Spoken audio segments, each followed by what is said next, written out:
Адам өмірде түрлі сұраққа жауап таппай қиналады. Бізді мазалайтын сұрақтар өте көп. Мен кіммін, не істеймін, не істеп жүрмін, бұл өмірдегі менің жолым қандай, атқаратын өзіндік қызметім қандай.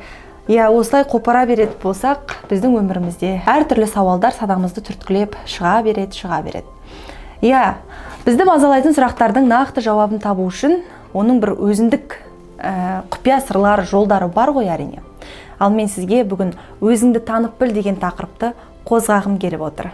Әдеттегідей еңлік сіздерге 10-15 минут көлемінде тақырып қозғайтын боламын.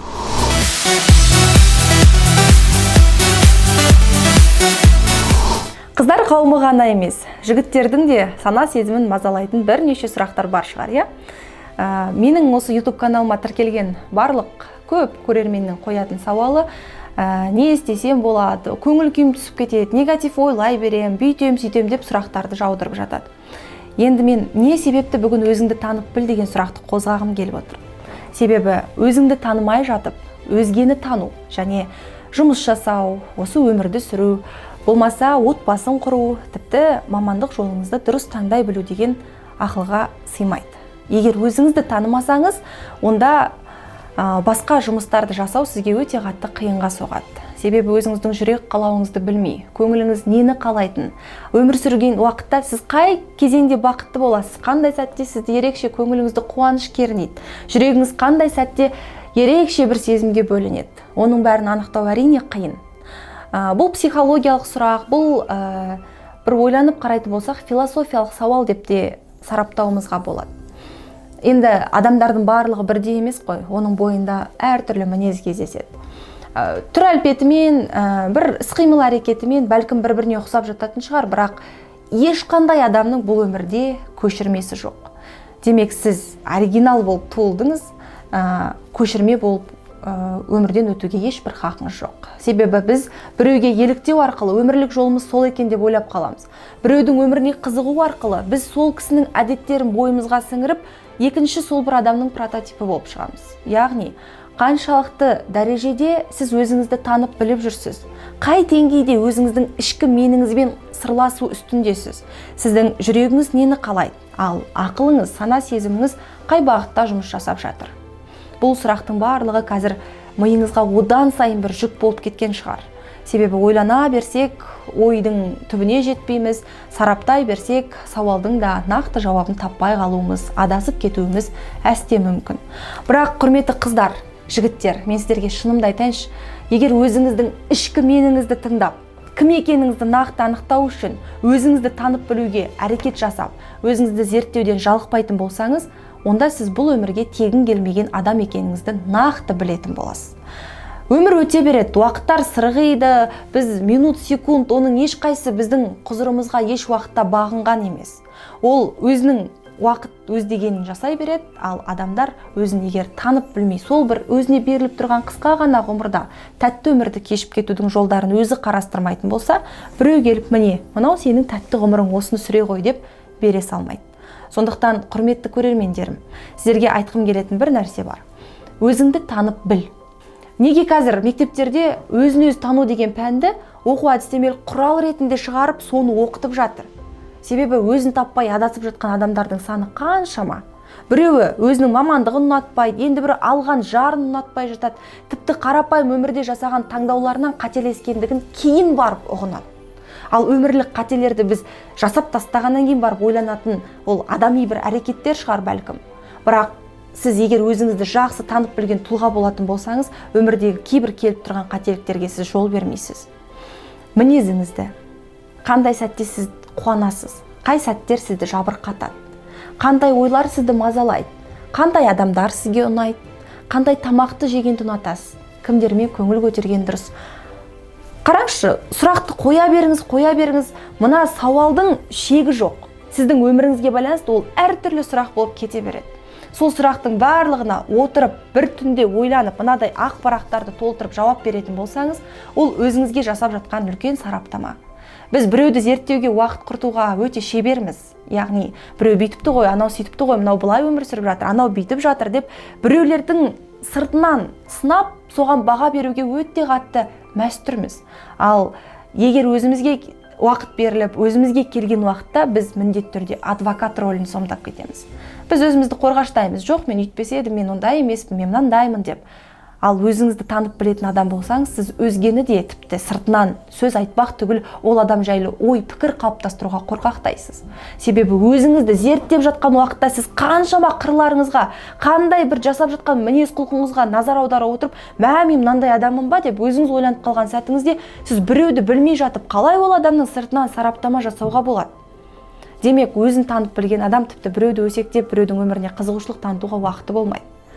Сондықтан мен сіздерге айтайыншы, қызық бір философиялық және психологиялық тұрғыдан айта кетейін. Өзіңізді үнемі зерттеу үстінде болыңызшы. Сізді қандай бір сәт бақытты етеді? Жаңағы жоғарыдағы айтып кеткен сұрақтар бар ғой. Оның сауалдарды қоя беріңіз. Қандай, кіммен сөйлескен ұнайды, кімнің қасында болған ұнайды, жаңағы қандай түс ұнайды, қандай киім ұнайды, барлығын қоя беріңіз өзіңізге сұрақтарды. Сөйтіп отырып сіз әр сұраққа нақты жауапты таба беріп, шынайы жауап бере берген сайын, сіз өзіңізді ақырындап таба бастайсыз. Ал өзіңізбен жұмыс жасамайтын болсаңыз, өзіңіздің әлеміңізден алыстап, керісінше біреулердің өмірімен кете баруыңыз әбден мүмкін. Құрметті қыздар, жігіттер, менің көрермендерім, мен сіздерді білесіздер ғой, қаншалықты жақсы көретінімді және осы шынайы тілек ниеттерімді айтып жатқан видео жазбаларымды өздеріңізге арнай отырып, шынымен осы бір кішкентай ғана кеңесім 10 адамның өміріне бір әсерін тигізіп кететін болса, менің жасап жатқан еңбегімнің жетістігі сол болады. Сондықтан ерінбеңіздер, менің айтқан тапсырмамды орындауға ат салсыңыздар. Барлық сұрақтарыңызды қойыңыз өзіңізге, өзіңізді танып білу мақсатында таңдауларыңызға ерекше мән беріңіз. Яғни таңдау деген ол вкус.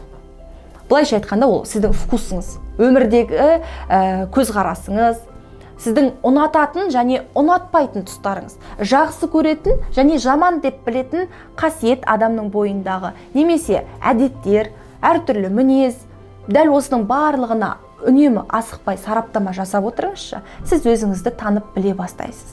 Ал өзін танып білген адам ешкімнің сынына да, тіпті біреудің айтып жатқан кейбір әрекеттеріне де мән бермейтін болады. Мысалға, сізді біреу келіп, сен ақымақсың, қолыңнан түк келмейді, жасап жатқан жұмысың тіпті өнімсіз деп сырттан сынап кететін болса, сіз оны бірден көңіліңізге алып, мен шынымен сондаймын ба?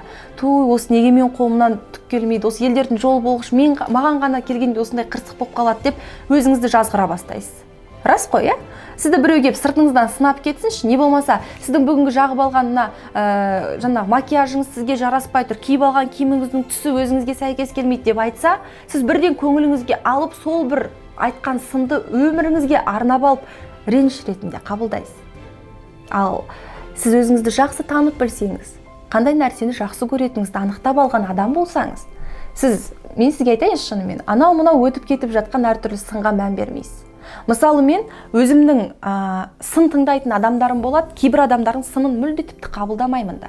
Мысалы, комментарий жазып жатқан түрлі адамдар бар ғой, мен оларға кіріп қараймын, бұл кісі кім, маған сыни пікір айтып жатыр екен, қаншалықты бұл кісіні тыңдауға болады, өзі немен айналысады, қандай жетістіктері бар деп мен саралап зерттеп шығамын. Егер ол адам расында құрметке лайық болып, тындырған ісі, тірлігі өте қатты үлкен болатын болса, онда ол адамның сынына бәлкім құлақ түріп көруге болатын шығар. Ал өзі түк тындырмай жатып, аяғын аспанға қаратып, шалқасынан жатып алып, елді сырттай мінейтін адамдардың саны қазір өте көп қой. Ал ондай адамдардың сыни пікірлерін тіпті елемеуге де болады. Ал мен бұл жерде айтқым келіп тұрған мәселе, басты мәселе. Өзін танып білген адам ешкімнің мақтауына да, даттауына да ермейді.